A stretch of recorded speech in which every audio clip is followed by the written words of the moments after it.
go ahead and get started. And like we said, I'm going to discuss from children to pro athletes, mental and behavioral health care. She already went over the introduction. So one of my cliches, one of the things that people in the community and my fellow providers and everybody knows that know me, know I always say, without mental health, there is no health at all. Dr. Chisholm is who created that, but that's really the basis of it. And through years of practicing over 2 decades, I really learned that in the reverse way from where I'm at now. Many years ago, I was a specialist in physical health. Now I'm a specialist in behavioral health with a focus on mental health.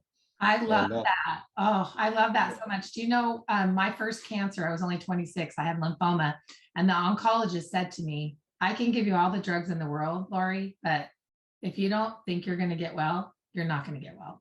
So I just love that, right? Like without mental health, there is no health. And it's so true. So thank you for letting me add that. So my practice is here in Oklahoma City, hands to God, just a behavioral health outpatient clinic. And we focus on mind, body, and spirit. We really focus on treating the whole person, and which is truly different. And since I've been in years of practice, we really have started to see the difference in the help that we're able to provide.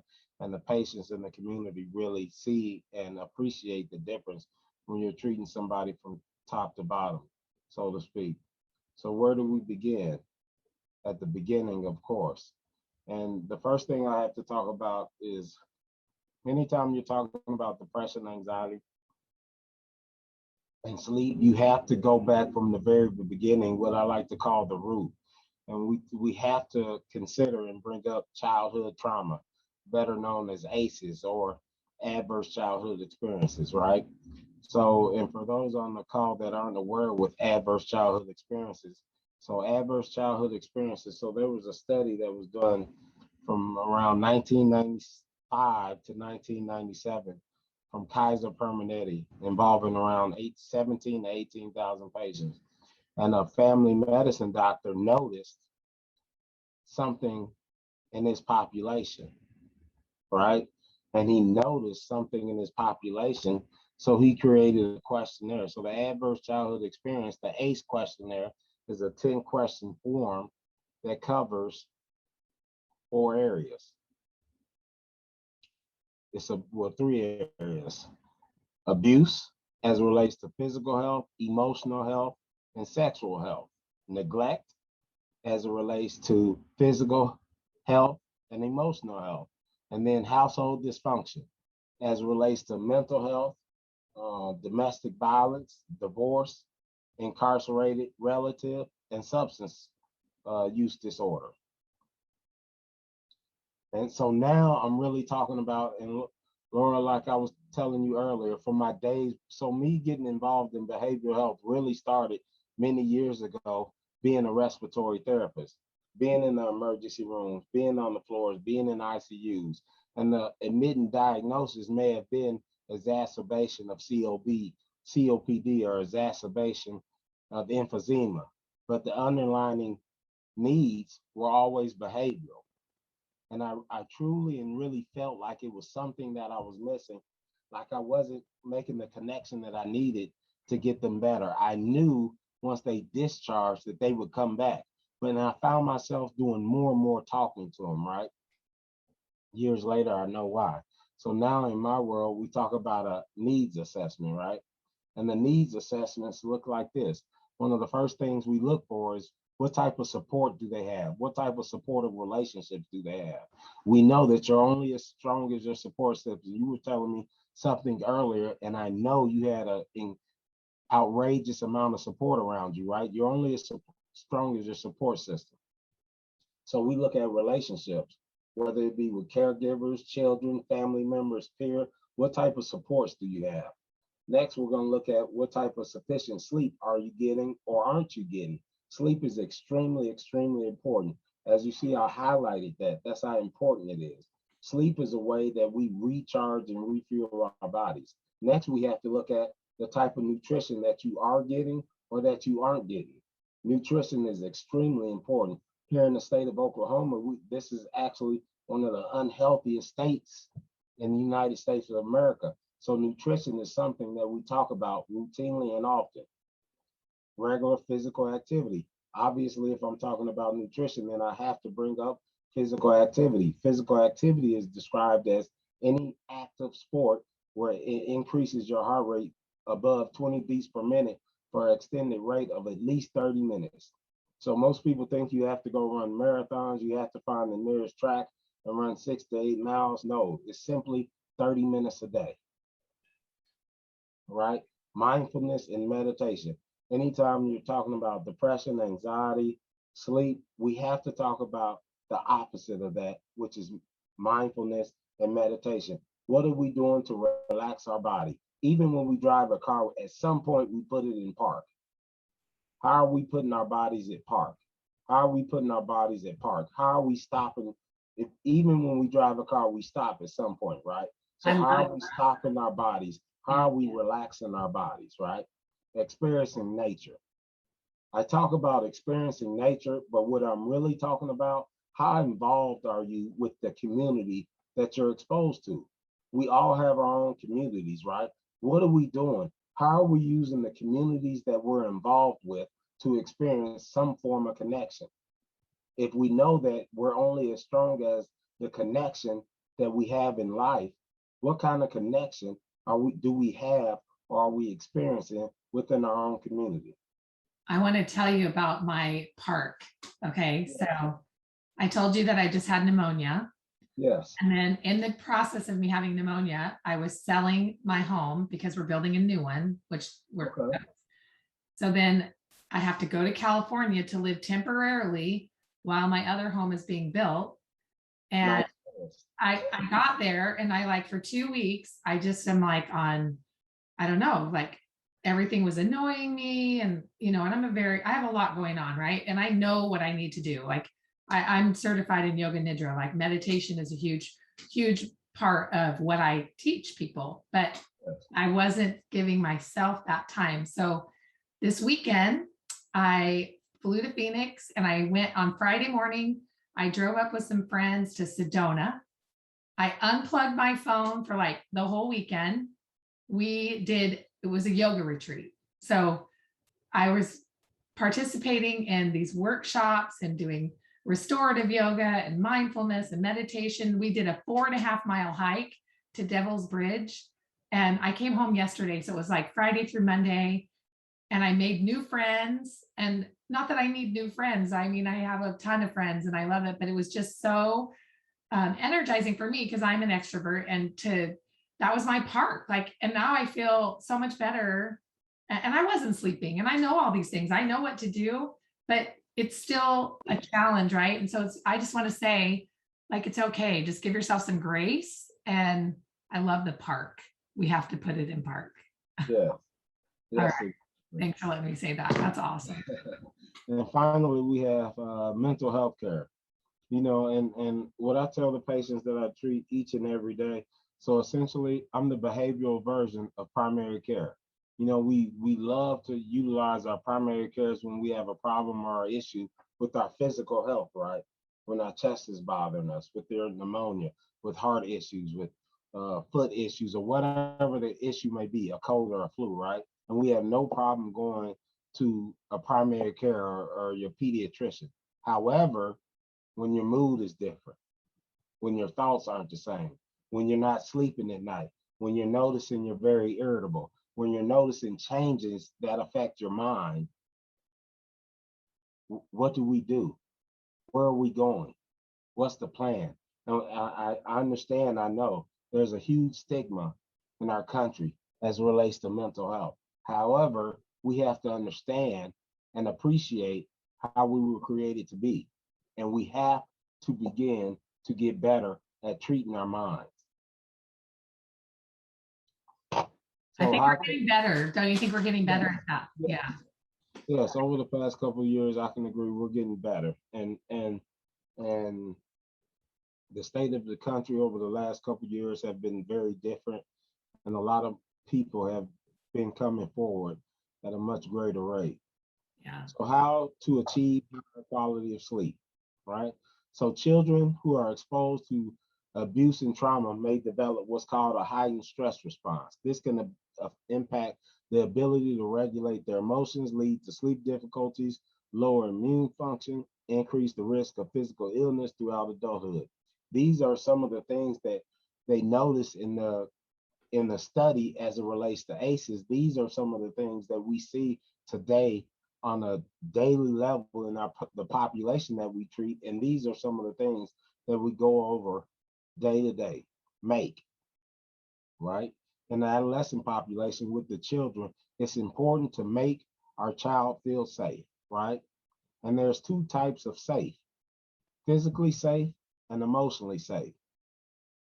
We as parents do an extremely good job at for the most part, at keeping our child physically safe. We clothe them, we give them a room, we give them a house, we feed them. They're physically safe, right? But let's talk about emotionally safe. Do we listen to them? Do we understand them? Do we not judge them? Can they tell us any and everything without being criticized? Are we listening? Do we have our listening ear on? So anytime we say make your child feel safe, we're really talking about physically safe and emotionally being safe. Watch. This is extremely important too. All of them are important. I'm probably going to say this on each one. Can't help it. Watch. Watch what you say. All right. So if we think about it, when a child is born, the brain is the only organ that's not developed. I'm going to say that again. When we're born, the brain is the only organ that's not developed. The lungs are developed, the heart is developed, the kidneys are developed, every organ is developed. The brain develops into the environment that it's exposed to. Hence, watch what we say. We have to really keep in mind what we're telling our children. Watch what we say. Maintain. Maintain these routines as much as possible. It's important that we have structure and routines every day because the child's brain is developing. In my world, it's called clinical pathways. In essence, it's about developing structure and routines. Your brain loves to be on autopilot. The more routines in life you have, the better off you are, and the less you think. The more other things you can get accomplished. Give extra support at bedtime. Now you have to remember, and especially in 2021. So 2021 looks nothing like 2015, looks nothing like 2010, looks nothing like 1990, definitely looks nothing like 1980. There's a lot going on in this day and age with social media, with technology. There's a lot going on. There's a lot for a child to absorb. If we know that the brain doesn't fully develop to around the age of 25 to 26 years old, if we're talking about a child, they're getting a lot exposed to them. It's not that easy to shut off and just lay down and go to bed. What are we doing as parents to ensure that our child is getting a good night's rest? What type of routines have we developed? How are we ensuring that they're physically safe and letting their child know that they're emotionally safe in this moment? Do not expose. I spoke about that earlier a little bit. Do not expose your kids to the news. And that's a general term, but in 2021, they can get the news from their iPhone, their iPad, traditional TV, which isn't so traditional anymore, all the social media apps. It's important to have limits and boundaries as it relates to what the brain is exposed to. Because if we know that the brain develops into the environment that it's exposed to, so we want to have some sense of control of the environment. Encourage. Encourage your children to share your feelings. The whole point of that is just like you develop a child develops physically, we have to be aware and ensure the child and make sure that the child develops emotionally, that they can talk about their feelings, that they can talk about their emotions, right? We know that this depression is the #1 disability worldwide. Suicide is the top leading cause of death in the state of Oklahoma and in the United States in the country. You know, that's something that's very serious. It's important, extremely important that we start and continue to develop our child not only physically but emotionally, because that builds emotional health, which leads to better mental health. Enable your child to tell the story of what happened. Sometimes they just need to be heard. Sometimes they just need their feelings validated. Sometimes there are going to be times where they just need to hear you to hear and understand their perception. I always tell families and people that I talk to, anytime you're communicating, you want to listen, learn, and understand. That's the basis of communication. Listen, learn, and simply to understand. And children especially need that. Drawing pictures, that's bonding time. That's allowing to see what they have on their mind and allowing them to express their emotions and feelings, right? So now we take the jump to adulthood. I wanted to say something really quick about the kids before we switch to adults. So I'm always talking about power down hour, like disconnecting from electronics, starting that routine, everything that you talked about. But I got this idea about the draw. So what if every night during your power down hour, everyone just got out, colored pencils, paper, paint, whatever, and they drew pictures of whatever their day was like. So I know with my granddaughters, my daughter will always say, what was your highlight of your day? What was the lowest part of your day? Like that's kind of something they talk about at the dinner table. But how cool to paint it or draw it or color it and then talk about it. And that's a perfect thing to do as a routine.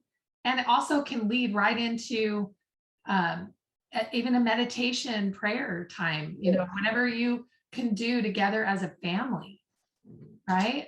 I love that. Allowing the child to be safe. Yeah. That further lets the child know this is a safe time and a safe moment. And the child begins to look forward to those moments. Can't wait to get home. I can't wait to express myself. Imagine if kids actually look forward to expressing themselves where they're going to be heard and listened to and knowing their feelings will be validated. I love it. Great stuff. All right, adults, I can't wait. Yeah, adulthood. So the needs assessment looks a little different, similar though. The focuses are safety, choice, collaboration, trustworthiness, and empowerment. Ensuring that physical and emotional safety of an individual is addressed is the first important step to providing trauma-informed care, which is extremely important. Next, the individual needs to know that the provider is trustworthy. So one of the things that I do in the community of Oklahoma City is I make sure that I'm seen and known in the community because we as providers, the #1 goal that we have a license is to keep the community safe, right? But before we can truly do that, we have to develop a relationship of trustworthiness in the community. It's one of the reasons I started the nonprofit Let's Play Sports, huge in athletics, to be seen and help and assist the community, being a familiar face.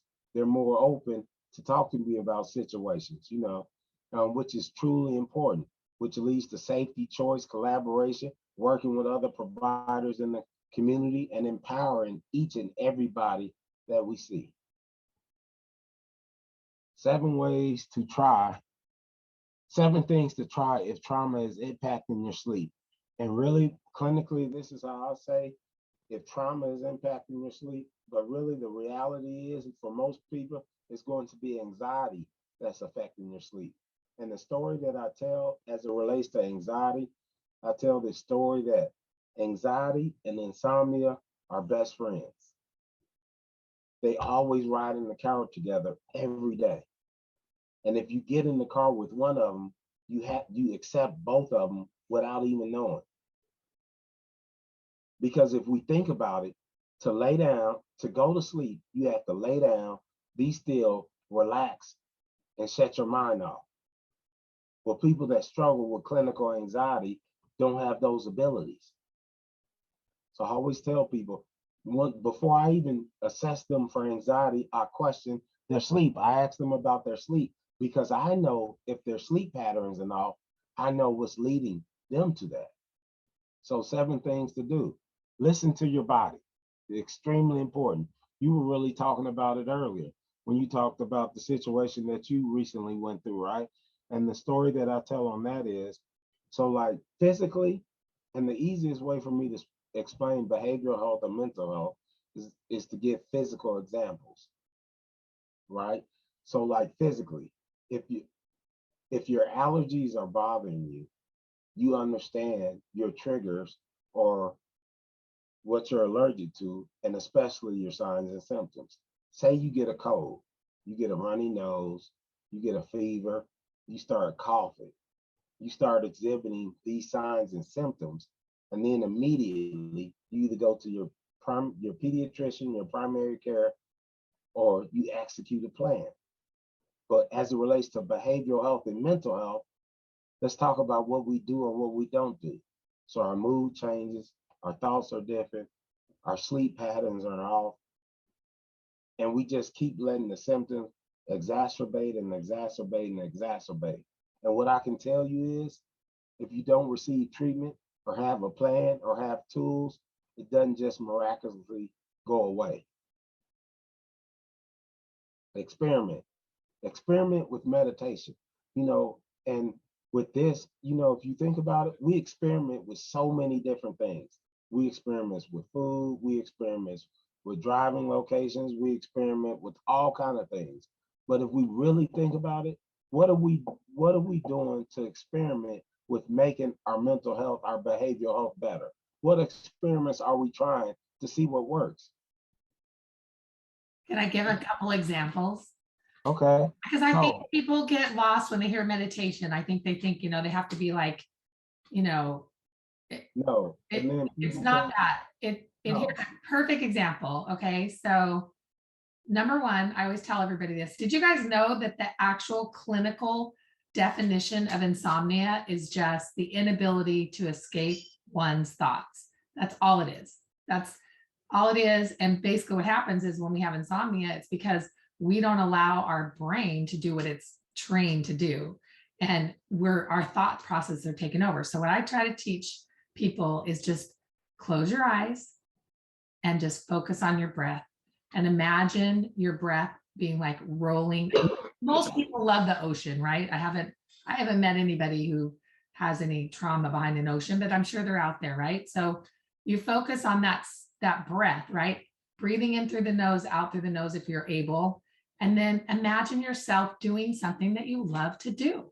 Don't think about what you did today. Don't think about what you have to do tomorrow. Just think about something that you love to do, right? So mine would be being with my granddaughters. I haven't seen them in 2 years. So I love to go to sleep at night, imagining them playing on the beach. And like I'm a mermaid in the Australian Ocean because that's where they live. I don't usually, I mean, I see them grabbing their surfboards and they're going to come surf with me, but I never make it to the wave. I usually fall asleep.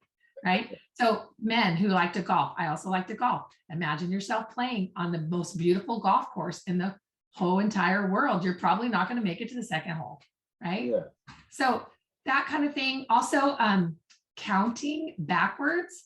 I know we learn count sheep, but if you count your breath, like inhale 1, exhale 2, like as you inhale, inhale 1, exhale 1, but you're going to start at the opposite end, right? So start at like 30, inhale 30, exhale 30, inhale 29, exhale 29.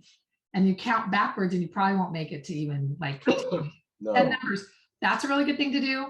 And then the progressive relaxation, like tensing up your whole body and then relaxing, right? So just experiment with that. It doesn't have to be this whole thing. And there's also tons of apps. I have my own app, Nama Sleep. You guys, it's free. I've got some recordings on there that kind of guide you through that. But the goal is to be able to do it yourself without having to use an electronic, right? Yeah. Use your own energy because that's where you'll get that best battery charge, right? Anyway, great stuff. Keep going. I'm sorry, I'm taking over. Oh, that's great. Perfect. You'll have to tell me about your app too, because we do several things in our office. We do biofeedback and neurofeedback here in the office, and we also use some other apps. So I would definitely be interested in using your app and telling everybody. Who knew there was yoga for sleep? You just lay there. And that really goes into what you were talking about. Get up. The next one is get up. If you can't sleep after 20 minutes, get up out of bed. Yeah, let's get up. Let's get up. Let's do something different. Environment. Make your bedroom a more peaceful space. It's important to have the correct temperature, dark as it can be, and you have to really set the tone and set the scene for your bedroom. It's extremely important. Anytime you walk in your bedroom, you have to train your mind and your body that you go in there for one thing primarily and one thing only, and that's to get rest, to recharge your body and get you some sleep. Practice. You have to recognize and practice other types of rest in your life. And that's essentially what Lori was talking about earlier when she was talking about the different tools that she has that benefits her in her life. And then seek professional help. It's extremely important. And we in the just the times that we're in, we're very extremely quick to seek physical help, but we have to do a better job at seeking professional help when there's things that's affecting our mind and our brain. It's okay to talk with family and friends, but when you are experiencing any of these situations or problems or circumstances, it's important to seek professional help so you can get the right guidance and the right advice to help you in real time, whatever you're experiencing. And trauma informed yoga classes, which Lori touched on earlier. So now,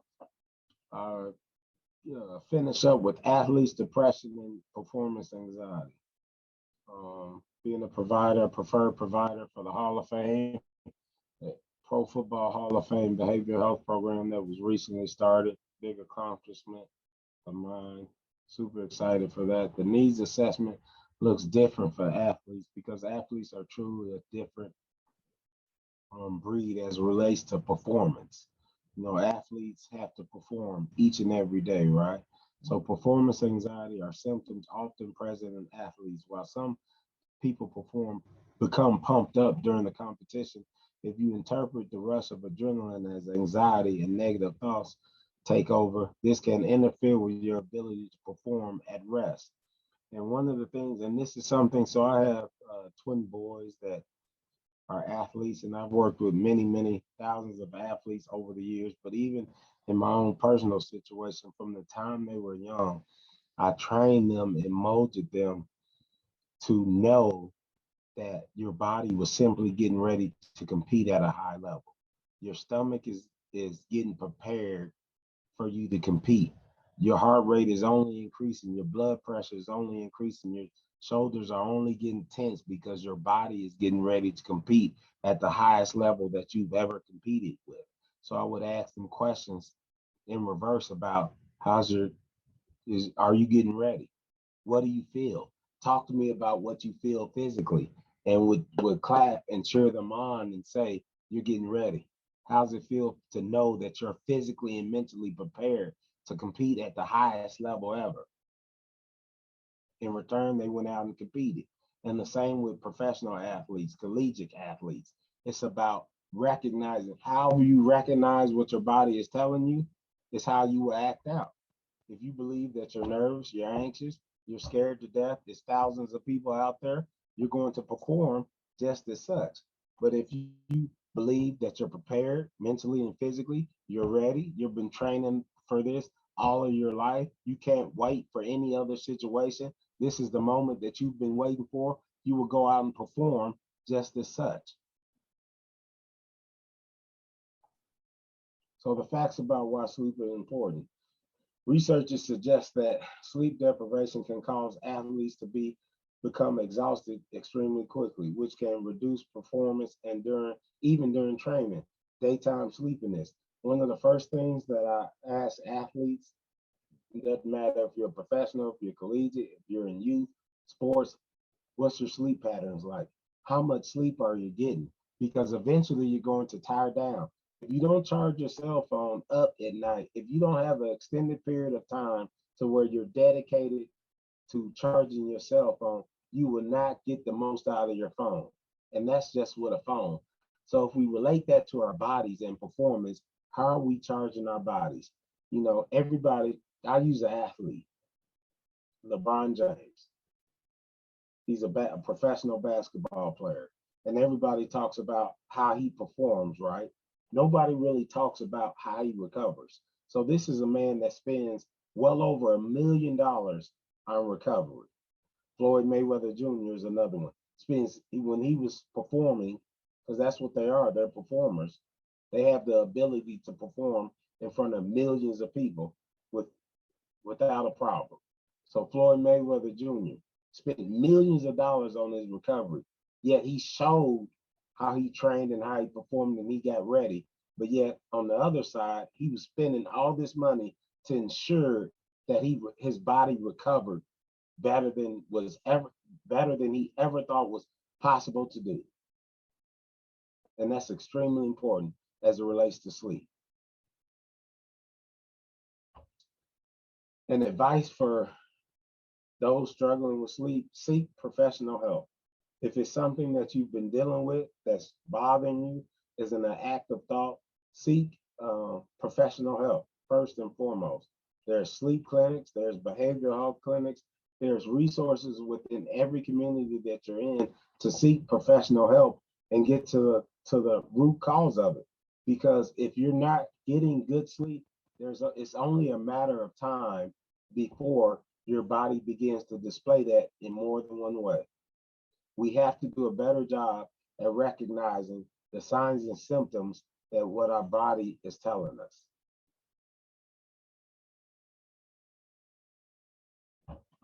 And that is it. As I wrap up, this time we can answer any questions or anything, or we can just have open. This is how we get a hold of you, drlarryford.com.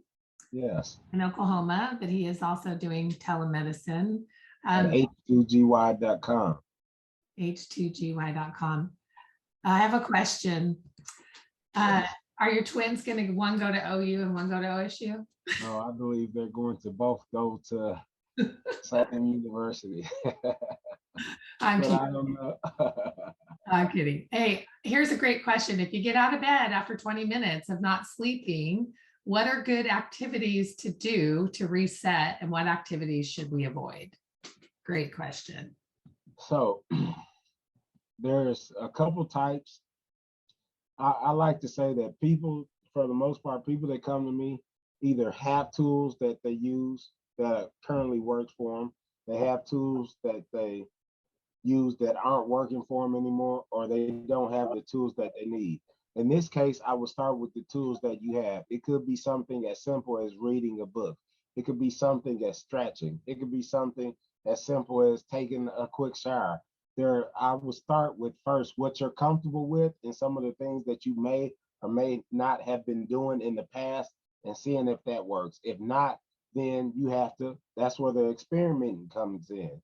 That's where you have to develop you a sleep routine. That's where you look at the temperature of your room. That's how you look at how dark your room is. That's when you really truly develop what's in our world is called sleep hygiene. Yeah. So the ideal temperature of your room should be 67. And it all starts with that routine that Dr. Ford talked about, and making sure that you have that power down hour. If you can't fall asleep after 20 minutes and you do have to get up, I always tell people to try to have minimal light exposure, right? So you could maybe read a little bit, but under low light. Really try to avoid the TV or your phone if you can.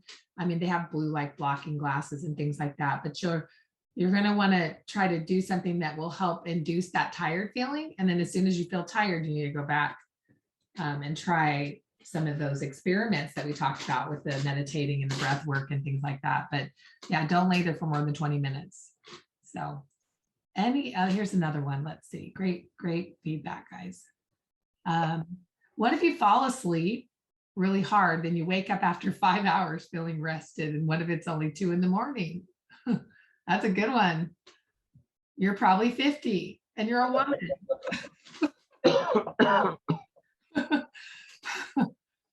What do you think about that one? Well, and we have to listen to our bodies. That would be contingent on what time you went to sleep. But if you're waking up naturally without just naturally and you're fully awake, then your body is telling you, remember, those are signs and symptoms. Your body is telling you that, hey, I'm ready to get up.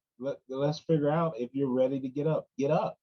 Don't Mhm. just lay there and toss and turn and become restless. Let's get up and let's see what we can do productive. Let's see what we can do productive. Remember, it's still only 2 in the morning. If you get tired or sleepy within 30 minutes of an hour, you can always go back to sleep. But if you're waking up fully awake and wide awake and you feel you have enough energy to absolutely get up and do something, then let's get up and do something and be productive. If your body will tell you, remember, your body always keeps the score. So if your body is telling you, let's listen, do a better job and listening to our bodies. If our body is telling us to get up, let's get up. Because if our body told us to get up, our body will also tell us to lay back down. It sure will. What about, I always tell people to kind of like restrict your sleep time in bed, right? So if this question, she said she slept 5 hours, like, what do I do now? And I would say, if you know that you're going to sleep 5 hours and you might be able to sleep 6, then go to bed a little bit later, right? And then maybe you'll sleep past 2. So just try to restrict that time a little bit. But if you're doing those activities during the day, like exercising, eating healthy, power downing, meditating, listening to your body, you should get more than 5 hours, and you probably will. Just have to figure out what is my thing, right? So yeah. And that's where that sleep hygiene, and that sleep routine comes in. And when I say sleep hygiene and sleep routine, going to bed at the same time, you're really training your mind. Just like you train your legs to walk, or just like you train for a marathon, or you train your body to get up at a certain time, you really have to train your mind and your body to go to bed at a certain time and wake up at a certain time. Yeah, and don't be afraid to ask for help, right? Like, yes, with the telemedicine now, you can see a sleep doctor, you can get a home sleep test mailed to your house that you wear on your wrist and finger. Watch pad, it tells us amazing things. You can get a follow-up. You don't even have to leave your home. So, let us help you figure it out. So we do that at Valley Sleep Center. So if you're interested in, just not even leaving your home and trying to help get this figured out, we can do that for you. Well, gosh, I just want to say thank you so much. Oh, is this one more? I get almost 2 hours of REM sleep, but only a couple of minutes of deep sleep. How do I change that? I say you need a sleep study, because I need to see, you're probably looking at your watch or some kind of app that's telling you when you're in REM and when you're, and as we get older, we don't get that deep sleep, which is delta sleep. So, and some of these apps don't really know how to determine that, but there's something interrupting your sleep. And the only way I can tell that is if we do a sleep study on you. So great question. All right. Anybody else? I'm going to stop the recording. Thank you so much for joining, and we'll just take the last questions. Have a great night.